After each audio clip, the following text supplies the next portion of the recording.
Pero maling gamitin ang anak natin para sa pagmamahal na hindi na pwedeng ibalik. Pero ibang babae naman ang kasama mo habang natututo kang magmahal. Huwag mong gamitin ang para sa anak natin. Kung ang totoong gusto mo, ang bumalik ako. Ibang-iba ka na. Ibang Marco ang pinapakita mo sa kanya.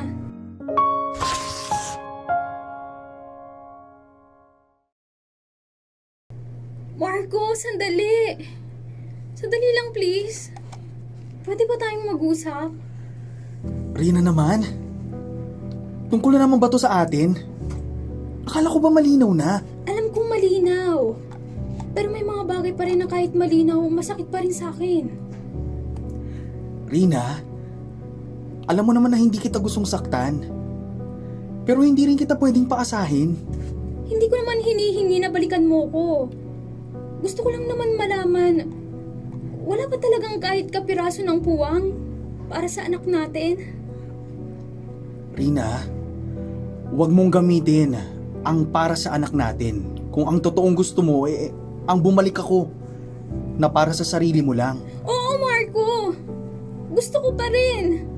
Umaasa pa rin ako. Kasi hindi ko alam kung paano tatanggapin na ganito lang pala ako kahirap mahalin. Hindi naman sa ganun. Talaga? Pero bakit nung ako yung kasama mo, halos hindi mo ako pinapansin? Hindi mo ako pinagtatanggol sa pamilya mo. Pero ngayon, ibang-iba ka na. Ibang Marco ang pinapakita mo sa kanya. Yung Marco na pinangarap kong makasama. Nagbago ako, Rina.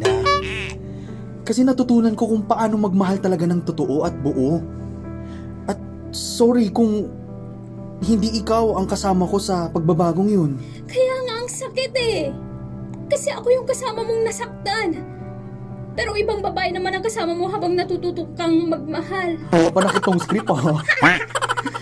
Rina, napag-usapan naman na natin na co-parenting na lang ang gagawin natin. Pero wala nang magiging tayo. So selfish ako? Selfish ako dahil umaasa pa rin ako? Hindi ka selfish. Pero maling gamitin ang anak natin para sa pagmamahal na hindi na pwedeng ibalik. Sana Marco, sana kahit pa paano, maalala mo pa rin kung sino unang naniwala sa'yo. Kung sino yung naglalaban ng brief mo. Diba? Yung babaeng tiniis ang tahimik na galit ng pamilya mo. Yung babaeng pinili ka sa panahong walang-wala ka. Maraming salamat sa paglalaban ng brief ko.